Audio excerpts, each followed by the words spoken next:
The 11th ikar is the belief in the divine reward and retribution. Right? Sachar va'onesh. So let's just address the elephant in the room. Tzaddik v'ra'lo.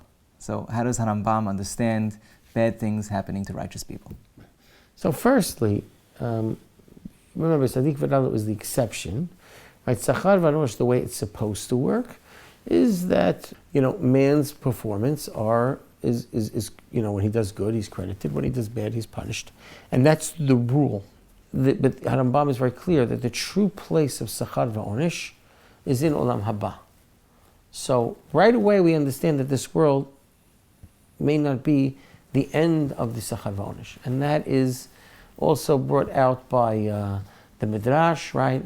That Hachamim react to Elisha ben Avuya, L'ma'an yitavlach be'olam shekulo tov, V'arachta yamim be'olam shekulo aroch, which is Olam Haba. And that is the approach of HaRambam, that the true place of reward and or the true punishments are Olam Haba, or lack of it. HaRambam's critical of that approach within Sefer Iyov when he explains it. Right, so let us now go to what you're talking about, Iyov and the Tzaddik v'ra'lo. It really gets, one can't separate that between his understanding of Hashgacha. First of all, HaRambam goes through many different approaches of Hashgacha. Right? He talks about the approach of different philosophers of Hashgacha until he comes to what he believes is the Torah and his understanding and his view of it. The Torah, yes, there is pure Hashgacha in a sense in which man's actions, the bad that comes to man is his punishment and the good is his reward.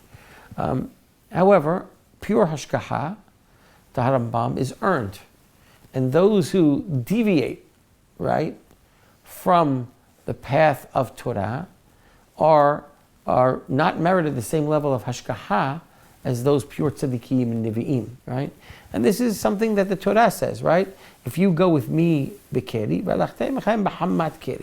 right? And so when HaRambam looks about the evil, HaRambam understands that evil that is performed, or that evil that occurs to man, occurs from different sources.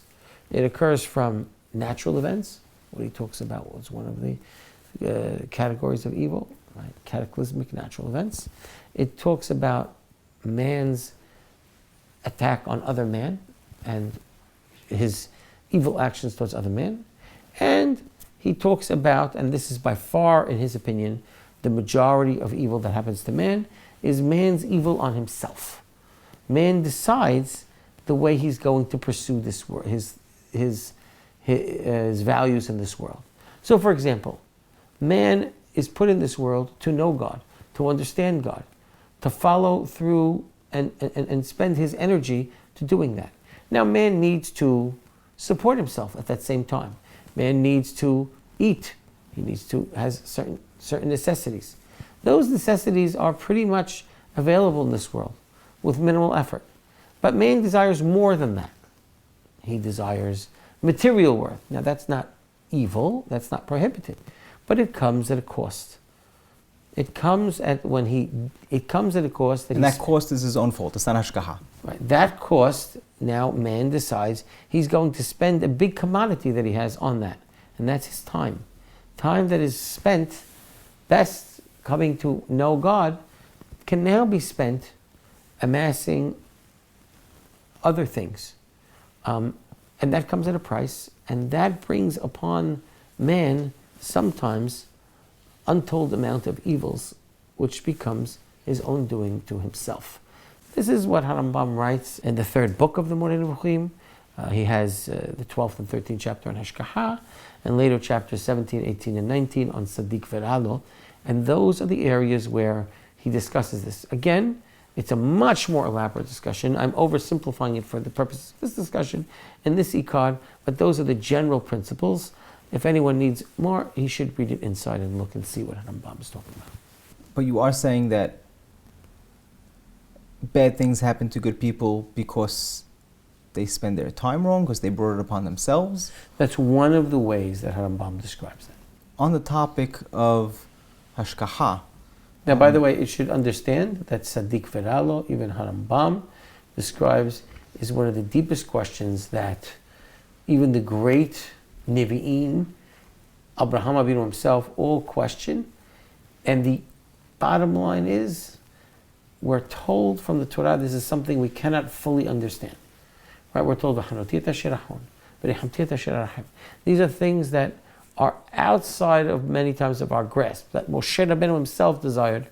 And so therefore, there's no one complete theology and discussion. Our Hachamim in the Gemara, Tzaddik Velalo, Tzaddik Ben Rasha, Tzaddik or Tzaddik She'eno Gamur, Tzaddik V'Tovlo, Tzaddik Ben Tzaddik, Tzaddik Gamur, and the same thing with Rasha V'Tovlo, Rasha Velalo.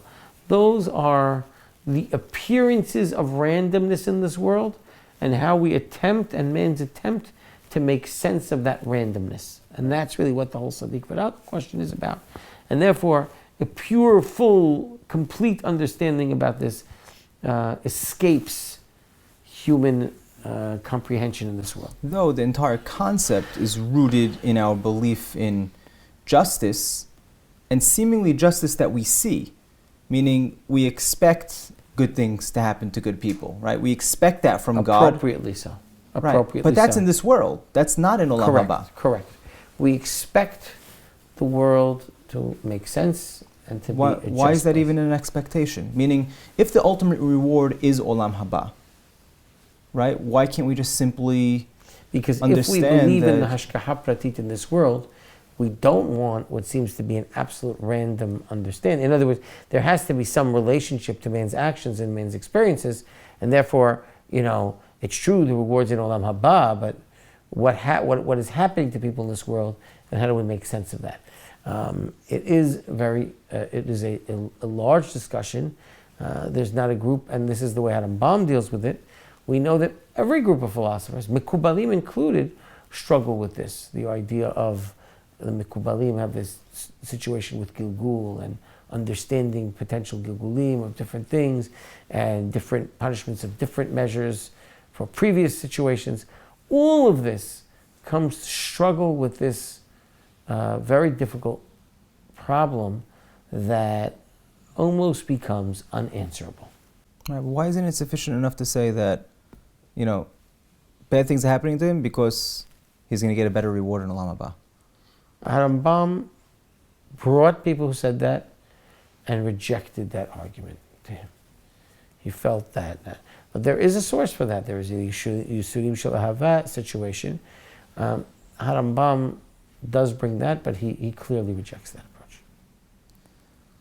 And then on the topic of hashgacha in general, what kind of hashgacha are we to believe in? Meaning, I'm sure there's a difference between, wow, Hashem found me a parking spot, and believing that HaKadosh Baruch Hu, reestablished the state of Israel in 1948 under all odds. Like, it's personal, it's national. Even small elements Yeah, of... did HaRambam believe in that? That sounds like the Mutkalimun. No, that's HaRambam strongly believed in that. He just, he just understands that there is a sachar, and there's an onesh, and there is divine things. Again, it's relegated to specific situations, specific type of people. But HaRambam quotes that.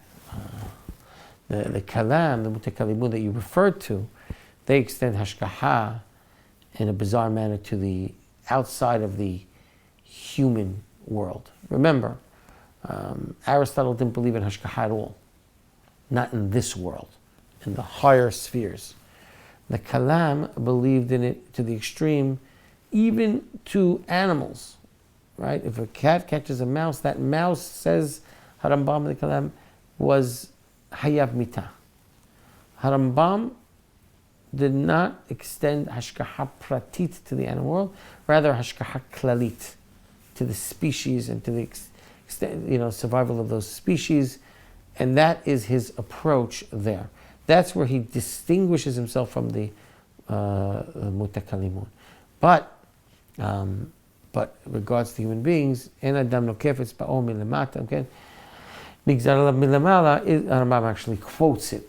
Yeah, I don't understand how that could coexist with what we said earlier, that man could bring upon evil to himself Because again, or to others. Meaning there are things that happen that are so not nigzar again, milemala. when he's nokef, it's ba'o milemata, right? It even goes further. The Gemara says, if you put your hands in your pocket and you want some change, and you took out the wrong coin, you have to put it on. That level of tirha, right, could be potentially a onish, so to speak. But it could be. It's not necessarily. Meaning, maybe it depends on the person and who that person is. Right. So HaRambam's extensions of hashgacha is absolutely the intensity of the level of hashgacha depends on the intensity of the level of a person's avodah and connection to HaKadosh Baruch Hu.